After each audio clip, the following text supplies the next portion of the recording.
یہ انداز جو ہے بڑا ایک چیلنجنگ سا انداز ہے، اور اس کا بھی جو پس منظر ہے پہلے آپ اس کو سمجھ لیجئے۔ نفسیاتی طور پر انسان کو اپنی خطا کا احساس ہو گیا، یہ بھی احساس ہو گیا جو میرا فرض تھا میں ادا نہیں کر رہا ہوں، مجھے ادا کرنا چاہیے، لیکن اب شیطان اگلا حربہ آزماتا ہے۔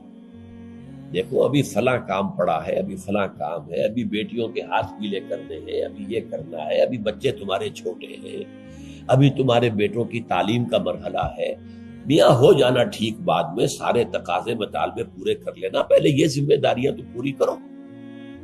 یہ حقوق العباد ہے بھائی، حقوق اللہ سے بڑھ کر ہے، یہ حقوق العباد ہے، اس کے لیے لگے رہو، پوری اپنی توانائیاں قوتیں صرف کرو، مال بناؤ، پیسہ کماؤ، تاکہ یہ ساری ذمہ داریاں ادا ہوتے رہنا۔ بعد میں ٹھیک ہے ذرا فراغت حاصل ہو جا، پھر تم سب اپنے آپ کو، اپنی پوری توانائیوں کو، اپنے پورے وقت کو اللہ کے لیے لگا دینا۔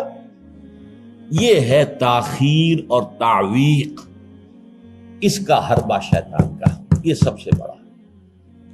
کر لیں گے بھائی، کر لیں گے، کوئی نہیں، ابھی ذرا جلدی نہیں، ابھی فلاں کام ہے، فلاں فرائض ہے، فلاں ذمہ داریاں ہیں، ذرا ان سے نمٹ لوں، پر ذرا میں ریٹائر ہو جاؤں سروس سے تو پھر میں سارا اپنے آپ کو لگا دوں گا۔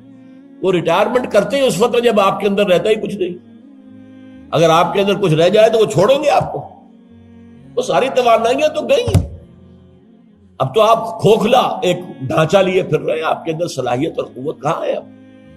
لہذا یہ سارے دھوکے شیطان کے ہیں۔ اس میں ایک چیلنجنگ انداز میں علم یعنی وقت آیا نہیں ہے ابھی اہل ایمان کے لیے، کس چیز کا انتظار کر رہا ہے؟ جو جیسے ہی خیال ہو جائے کہ واقعی یہ فرض ہے، فوراً لبیک کہو۔ تم نے اگر کسی بھی پہلو سے تاخیر اور تعویق کا راستہ اختیار کیا تو یہ شیطان کے پھندے میں گرفتار ہونے کا وہ راستہ ہے اصل میں۔ وہ شیطان پھر چھوڑے گا نہیں، پھر وہ اسے آپ کو اپنے فتراک کا نخچیر بنا لے گا، اپنے تھیلے میں شکار کی حیثیت سے، جیسے کہ آپ تیتر بار کے تھیلے میں ڈال لیتے ہیں شکار کر کے، اس کے فتراک کے نخچیر بن کر رہ جاؤ گے، پھر آگے نکل نہیں سکو گے۔ یہ تاخیر اور تعویق جو ہے، یہی ہوا تھا غزوہ تبوک میں۔ حضرت کعب ابن مالک رضی اللہ تعالیٰ عنہ نے، وہ بھی ان 3 صحابہ میں سے تھے جو سچے صادق الایمان صحابہ تھے، لیکن غزوہ تبوک میں نہیں گئے۔ حضور نے واپس آ کے جو لوگ نہیں گئے تھے ان سے جواب طلبی کی، لہذا منافقین تو آئے، اللہ کی قسم ہے، خدا کی قسم ہے یا رسول اللہ، میں اللہ کو گواہ کر کے کہتا ہوں یہ تھا یہ تھا یہ تھا، یہ سبب تھا، میں نہیں جا سکتا۔ حضور فرماتے تھے مسکراتے، اچھا جائیے تشریف لے جاؤ، کوئی پکڑ نہیں۔ یہ آئے جب کعب ابن مالک تو حضور کے چہرے پر مسکراہٹ تھی، تنزیہ مسکراہٹ۔ آپ فرمائیے آپ کیوں نہیں گئے تھے ہمارے ساتھ؟ عرض کیا حضور میرے پاس بھی زبان ہے، میں بھی جھوٹ بول سکتا ہوں، لیکن آج میں جھوٹ بول کر آپ کی گرفت سے، آپ کی سرزنش سے اپنے آپ کو بچا لوں گا، لیکن قیامت میں کیا کروں؟ خدا کی قسم جتنا صحت مند میں اس زمانے میں تھا اتنا صحت مند کبھی نہیں رہا، یعنی کوئی بیماری مجھے آج نہیں لاحق نہیں تھی، اور جتنا فارغ البال میں اس زمانے میں تھا، ہر چیز میرے پاس تھی، اتنا فارغ البال میں کبھی نہیں رہا۔ لیکن حضور میرے نفس نے مجھے پٹی پڑھائی کہ حضور تو جائیں گے نا 30,000 کا لشکر لے کر، تو اس کی تو ایک خاص رفتار ہوتی ہے، تیز رفتاری سے تو نہیں جا سکتا، اور تمہارے پاس ہے بڑی مضبوط تکڑی اونٹنی ہے، تمہاری جو ناقہ ہے تمہاری وہ تو بہت جو ہے قوت والی ہے، لہذا ابھی 2-3 دن چلنے دو لشکر کو، پھر تیزی کے ساتھ دوڑا کر اپنی اونٹنی کو جا کے مل جانا۔ ہر روز صبح مجھے یہی نفس جو ہے پٹی پڑھاتا رہا کہ اچانک ایک دن میں نے محسوس کیا کہ اب تو چاہے میں کتنا ہی تیز دوڑ لوں آپ کے ساتھ نہیں مل سکتا، بس میں رہ گیا بیٹھ، اب جو صدا دوں۔ یہ ہے تاخیر و تعویق۔ انہیں سزا دی گئی، مقاطعہ، کوئی شخص اس سے بات نہ کرے۔ 3 صحابہ کا معاملہ ہے، یہ سورہ توبہ کے اندر تفصیل سے آیا ہے، اور صحیح بخاری کی طویل ترین احادیث میں سے پڑھنے کے قابل ہے کہ انہوں نے کیسے بیان کیا اپنے پورے معاملے کو۔ یہ نفس کیسے دھوکہ دیتا ہے؟ ابھی چند دن اور مدینے کے اندر اپنے نخلستان کی ٹھنڈی چھاؤں کے اندر آرام کر لو، چند دن اور، بھائی جانا ہے، بہت دور جانا ہے، تبوک جانا ہے، کوئی یہ 2 دن میں تو نہیں پہنچ جائیں گے حضور، پھر دوڑ کر پکڑ لینا، ساتھ چل مل جانا۔ یہ دھوکہ شیطان کا، یہ دھوکہ نفس کا، یہ ہے الم یأن للذین آمنوا ان تخشع قلوبہم لذکر اللہ وما نزل من الحق۔ یہ سب کچھ تم نے 15 آیتیں اگر سورہ حدید کی پڑھ کر بھی تم نے اپنی گردن نیچے کر کے اپنے دل کو نہیں ٹٹولا تو اور کون سی ہدایت آئے گی، کہاں سے آئے گی؟ 15 آیتیں سورہ حدید کی پڑھ کر بھی، تو کیا ابھی وقت نہیں آیا اہل ایمان کے لیے؟ کس کا انتظار ہے؟ کس چیز کا انتظار ہے؟ الم یأن للذین آمنوا ان تخشع قلوبہم لذکر اللہ وما نزل من الحق۔ کیا وقت آ نہیں گیا اہل ایمان کے لیے کہ ان کے دل جھک جائیں اللہ کی یاد میں، اور جو کچھ حق میں سے نازل ہوا، ما نزل من الحق، یہ پورا قرآن الحق، اس میں سے جو یہ آیات نازل ہوئی ہیں یہ تم نے ابھی سن لی ہے، پڑھ لی ہے، اس کے سامنے بھی دل نہیں جھکیں گے تو کب جھکیں گے؟ اس پر بھی اگر دل نہیں پگھلے تو کب پگھلیں گے؟ اس پر بھی اگر دل میں کوئی عزم اور ارادہ پیدا نہ ہوا کہ اپنی جان لگا دینی ہے، کھپا دینی ہے، ان صلاتی و نسکی و محیایا و مماتی للہ رب العالمین، اس پر بھی نہیں ہوا تو کب ہوگا؟ اور کون سی ہدایت آئے گی؟ فبأی حدیث بعدہ یؤمنون، اس قرآن کے بعد اور کون سی چیز کے یہ منتظر ہے جس پر یہ ایمان لائیں گے؟ الم یأن للذین آمنوا ان تخشع قلوبہم لذکر اللہ وما نزل من الحق۔ اور جیسا کہ میں نے تمہیدی جو میرا بیان تھا ان صورتوں کے بارے میں، اس میں عرض کیا تھا ان میں اہل کتاب سے خطاب نہیں ہے، اہل کتاب کو نشان عبرت کے طور پر پیش کیا گیا۔ دیکھو مسلمانوں، تم سے پہلے بھی ایک امت تھی، معمولی امت نہیں تھی، وہ امت جسے قرآن سند دے رہا ہے 2 دفعہ سورہ بقرہ کے اندر صرف، یا بنی اسرائیل اذکروا نعمتی التی انعمت علیکم وانی فضلتکم علی العالمین، اے بنی اسرائیل یاد کرو میرے اس احسان کو جو تم پر ہوا، میں نے تمہیں تمام جہان والوں پر فضیلت دی تھی۔ وہ قوم، وہ امت، امت موسیٰ، اس امت کو کتنی کتابیں دی گئی، تورات انہیں دی گئی، زبور انہیں دی گئی، انجیل انہیں دی گئی، امت تو ایک ہی ہے یہ۔ حضرت مریم اسرائیلی نہیں تھی کیا؟ تو چاہے باپ حضرت عیسیٰ کا کوئی نہیں ہے لیکن وہ حضرت مریم کے بیٹے ہیں، اسرائیلی، یہ اسرائیلی نبوت ہے جو چلی آ رہی ہے، حضرت موسیٰ اور ہارون سے شروع ہوئی ہے 1400 برس قبل، اور حضرت عیسیٰ اور یحییٰ پر آ کر ختم ہوئی ہے۔ یہ سلسلہ نبوت کا، سینکڑوں نبی آ گئے 1400 برس میں، تو آپ اندازہ کیجئے اتنی بڑی امت، لیکن اس کا حال کیا ہوا؟ وَلَا يَكُونُوا، دیکھو نہ ہو جائیں یہ اہل ایمان بھی كَالَّذِينَ أُوتُوا الْكِتَابَ مِن قَبْلُ، ان لوگوں کے مانند جن کو کہ کتاب دی گئی تھی ان سے پہلے، فَطَالَ عَلَيْهِمُ الْأَمَدُ، تو جب ان پر ایک طویل مدت گزر گئی، فَقَسَتْ قُلُوبُهُمْ، تو ان کے دل سخت ہو گئے۔ اس کا نقشہ کھینچا گیا سورہ بقرہ میں، ثم قست قلوبکم فہی کالحجارۃ او اشد قسوہ، دیکھو اے بنی اسرائیل، اے یہودیوں، اس کے بعد تمہارے دل سخت ہوتے چلے گئے، بدکاری سے، غلط کاری سے، دنیا پرستی سے، شہوت رانی سے، زر پرستی سے دل سخت ہوتے چلے جاتے ہیں۔ حضور نے فرمایا جب انسان ایک گناہ کرتا ہے دل کے اوپر ایک داغ پڑتا ہے، اگر توبہ کرے گا تو صاف ہو جائے گا، توبہ نہیں کرے گا پھر گناہ کرے گا، پھر داغ پڑے گا، پھر پڑے گا، پھر داغ پڑے گا، پھر یہاں تک کہ پورا دل سیاہ ہو جاتا ہے۔ اور حضور نے اپنی مٹھی بند کر کے کہا ایسے ہو جاتا ہے، اب اس میں کوئی ہدایت داخل نہیں ہو سکتی، بند ہو گئی۔ اور جب یہ تھیلی بند ہوئی پھر اللہ کی مہر لگ گئی، ختم اللہ علی قلوبہم وعلی سمعہم طبع اللہ علی قلوبہم، اللہ نے مہر لگا دی ان کے دلوں کے اوپر۔ یہ مرحلہ آتا ہے کہ جب کہ فرمایا اب تمہارے دل پتھروں کے مانند، بلکہ او اشد قسوہ، پتھروں سے بھی زیادہ، فَإِنَّ مِنَ الْحِجَارَةِ لَمَا يَتَفَجَّرُ مِنْهُ الْأَنْهَارُ، پتھر تو ایسے بھی ہوتے ہیں جن میں سے چشمے پھوٹ بہتے ہیں. وَإِنَّ مِنْهَا لَمَا يَشَّقَّقُ فَيَخْرُجُ مِنْهُ الْمَاءُ، چٹانوں میں ایسی بھی ہوتی ہیں شق ہو جاتی ہیں ان میں سے پانی نکل آتا ہے. وَإِنَّ مِنْهَا لَمَا يَهْبِطُ مِنْ خَشْيَةِ اللَّهِ، چٹانیں ایسی بھی ہوتی ہیں اللہ کے خوف سے گر پڑتی ہیں. وَمَا اللَّهُ بِغَافِلٍ عَمَّا تَعْمَلُونَ، تمہارے دل ان سے بھی سخت ہو چکے ہیں اور اللہ بے خبر نہیں ہے اس سے کہ جو تم کر رہے ہیں. آج اس امت پر بھی تو 1400 برس گزر گئے، کتنا عرصہ گزرا ہے، اور آج وہی خواہشات ہیں. ہم تو امت محمد میں ہیں صلی اللہ علیہ وسلم، وہ تو شافع محشر ہے، وہ تو ہر امتی کو بخشوا لیں گے تب جا کر راضی ہوں گے.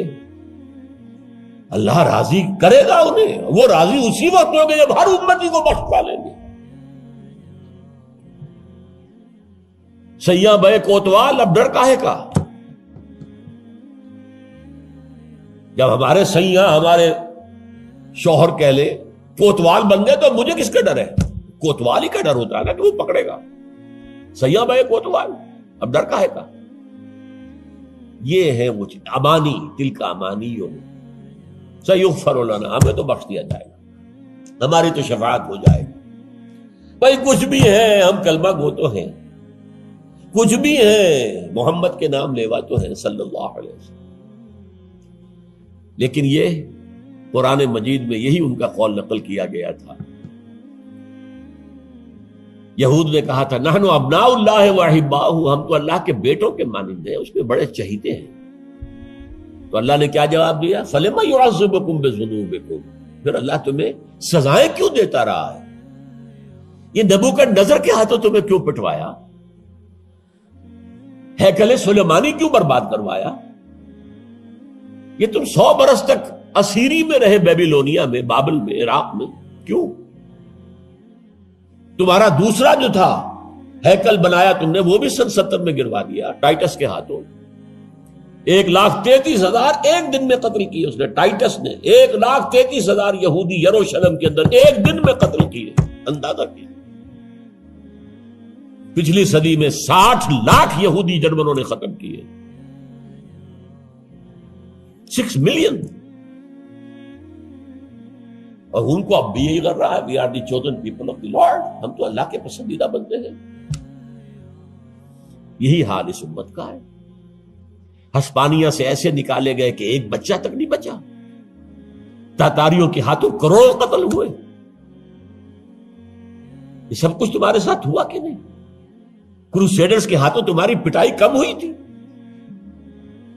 88 برس تک بیت المقدس عیسائیوں کے قبضے میں رہا تھا کہ نہیں؟ تو غور کیجئے، دلوں کو نرم کیجئے، اور دلوں کو نرم کرنے کا ذریعہ بھی قرآن ہے. یا ایھا الناس قد جاءتکم موعظۃ من ربکم. موعظہ، واعظ کہتے ہیں اس کو جو دل کو نرم کرے، اس میں رقت پیدا کر دے. رقیق کہتے ہیں پتلی شے کو، رقیق مادہ، رقیق مادہ. دل سخت ہو جائے اسے نرم کرنے کی ضرورت ہے. اس کے لیے واعظ بھی سب سے بڑا قرآن. الم یان للذین آمنوا ان تخشع قلوبهم لذکر اللہ وما نزل من الحق ولا یکونوا کالذین اوتوا الکتاب من قبل. تمہارے سامنے موجود ہے.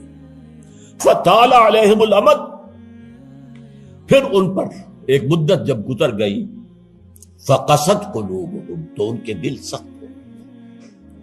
البتہ یہاں ایک واقعہ میں اور عرض کر دوں. ایک دل کی سختی وہ تھی جو یہودیوں کی ہو گئی تھی، یا ہم میں سے بھی بہت سو کی ہو چکی ہے. لیکن ایک اور دل کی سختی بھی ہوتی ہے، وہ اپنے احساس کی شدت کی بنا پر. یہ معاملہ حضرت ابوبکر کے ساتھ پیش آیا رضی اللہ تعالی. ان کے عہد خلافت میں ایک وفد آیا باہر سے. انہیں جب قرآن کی آیات سنائی گئی تو ان کی آنکھوں سے آنسو بہہ نکلے. حضرت ابوبکر نے فرمایا ہاکذا کنا حتی قست القلوب. ایسے ہی ہم بھی ہوتے تھے، قرآن سنتے ہی، قرآن پڑھتے ہوئے ہمارے آنکھوں سے آنسو جاری ہو جایا کرتے، یہاں تک کہ ہمارے دل سخت ہو گئے. معاذ اللہ، معاذ، یہ شدت احساس ہے۔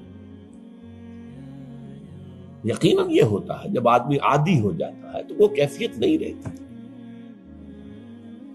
میں نے اللہ کے فضل و کرم سے 6 حج کیے، جبکہ جو کیفیت پہلے حج کی تھی وہ پھر کبھی نصیب نہیں ہوئی۔ ویسے بھی یہ تھا کہ اس وقت تک ابھی اتنا ہجوم نہیں تھا۔ سن 62، اب آج سمجھیے 42 برس گزر چکے، تو اس وقت کا اور تھا معاملہ۔ اب جو ہے وہ ہجوم جو ہے وہ اس میں کبھی انسان کو اپنے اندر جھانکنے کا، کہیں تنہائی میں بیٹھ کر یاد کرنے کا موقع نہیں ملتا، لیکن وہ تھا۔ لیکن ویسے بھی بات یہ ہے کہ ایک آدمی، اب جو لوگ وہاں رہتے ہیں مکے میں رہنے والے، ان میں سے اکثر کو ہم دیکھتے ہیں وہ خانہ کعبہ کا، اس اصل چوکور گھر کا بھی کوئی ادب نہیں کرتے۔ وہ تو ہر وقت ان کے نگاہوں کے سامنے عادی ہو گئے۔ تو ایک شکل یہ ہوتی ہے کہ جو ایک تعامل کثرت کے ساتھ جب ایک بات ہو رہی ہو تو پھر اس کی وہ تاثیر نہیں رہتی۔ تو فرمایا فقست قلوب، حضرت ابو بکر کا بھی وہ احساس کی شدت جو تھی، جیسے حضور نے فرمایا انہ لیغان علی قلبی، میرے دل پر بھی کبھی کبھی حجاب سا طاری ہو جاتا ہے۔ معاذ اللہ، کیسا حجاب؟ اب اس حجاب کے لفظ سے دھوکہ نہ کھا جائیے کہیں۔ ایک حجاب میرا اور آپ کا ہے، ایک حجاب محمد رسول اللہ صلی اللہ علیہ وسلم، کہ وہ جو اللہ کی طرف توجہ کی انٹینسٹی ہے، انٹینسٹی اس میں تھوڑی سی کمی بھی ہو گئی تو اسے آپ حجاب سے تعبیر کریں۔ ہمیں تو وہ کیفیت ہی میسر نہیں ہو سکتی، لیکن اس انٹینسٹی کے اندر، یہ لفظ انٹینسٹی انگریزی کا بار بار بول رہا ہوں، اس کی شدت، لیکن شدت کے لفظ کے اندر جو ہے وہ اتنا مفہوم نہیں آتا جتنا انٹینسٹی کے لفظ میں۔ وہ انٹینسٹی جو ہے اس میں ذرا سی کمی ہوئی، حضور پریشان ہو گئے۔ وَإِنَّهُ لَيُغَانُ عَلَىٰ قَلْبِي وَإِنِّي لَأَسْتَغْفِرُ اللَّهَ 70 مرة فِي كُلِّ يَوْمٍ، اور ہر روز میں 70 مرتبہ استغفار کرتا ہوں اللہ کے نام۔ تو کیا آپ گناہ کرتے تھے؟ معاذ اللہ۔ یہ ذرا سی اس توجہ کی شدت میں، انٹینسٹی میں ذرا سی کمی ہوئی، اسے بھی آپ حجاب سے تعبیر کریں۔ تو یہی ہے مفہوم حضرت ابو بکر کے اس قول کا۔ لیکن ایک ہے قساوت قلبی، معصیت کی وجہ سے، دنیا پرستی کی وجہ سے، نفس پرستی کی وجہ سے، زر پرستی کی وجہ سے، شہرت پرستی کی وجہ سے، اقتدار پرستی کی وجہ سے، یہ پرستشیں جو ہے یہ جو دل کو سخت کرتی ہیں تو وہ پتھر اور چٹان سے زیادہ سخت ہو جاتا ہے۔ ثم قست قلوبکم فہی کالحجارۃ او اشد قسوۃ وان من الحجارۃ لما يتفجر منه الانہار وان منها لما يشقق فيخرج منه الماء وان منها لما يهبط من خشیۃ اللہ وما اللہ غافل عما تعملون وکثیر منهم فاسقون۔ اب ان میں سے اکثریت جو ہے وہ فاسقوں اور فاجروں پر مشتمل ہے۔ کیا یہی کیفیت آج کی مسلمان امت کی نہیں ہے؟ کیا عظیم اکثریت فساق و فجار پر مشتمل نہیں ہے؟ کیا عظیم اکثریت حرام خور نہیں ہے؟ کیا عظیم اکثریت جھوٹی نہیں ہے؟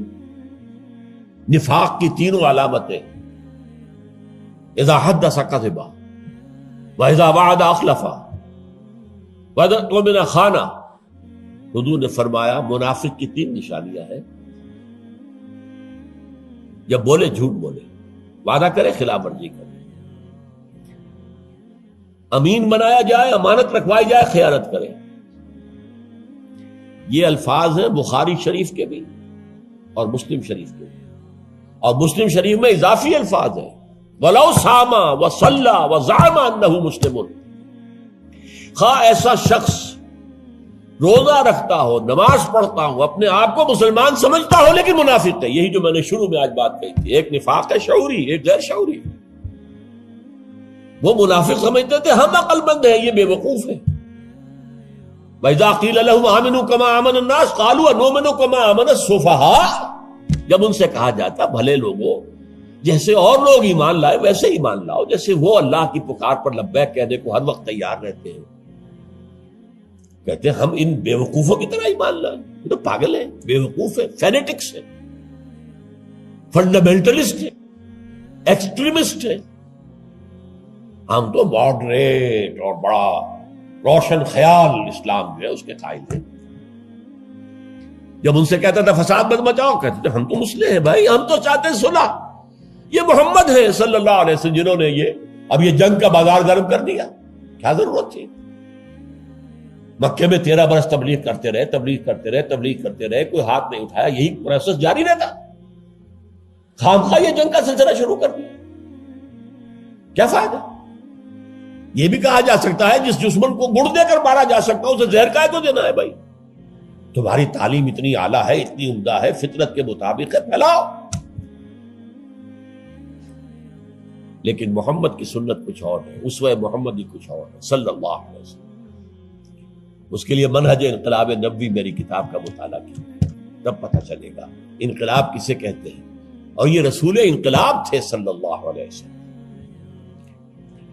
بہرحال کثیر منہم فاسقون، جو بات کہی گئی ان اہل کتاب کے لیے اس وقت، آج وہ ہم پر راست آ رہی ہے. اللہ تعالی ہمیں اس سے نکلنے، توبہ کرنے، اللہ کی جناب میں سر جھکانے، اللہ کی کتاب کے سامنے سر جھکانے کی اللہ تعالی ہمیں توفیق عطا فرمائے. میرا دل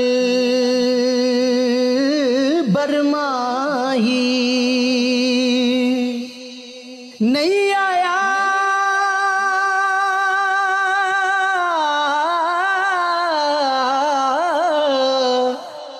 میرا دل برماہی ایویں بولنا جھوٹے آقا، تو جھوٹا تیرے اوے بول وچ جھوٹے، تینو تاڑی مار اڑا، تو جھوٹا تیرے بول وچ جھوٹے.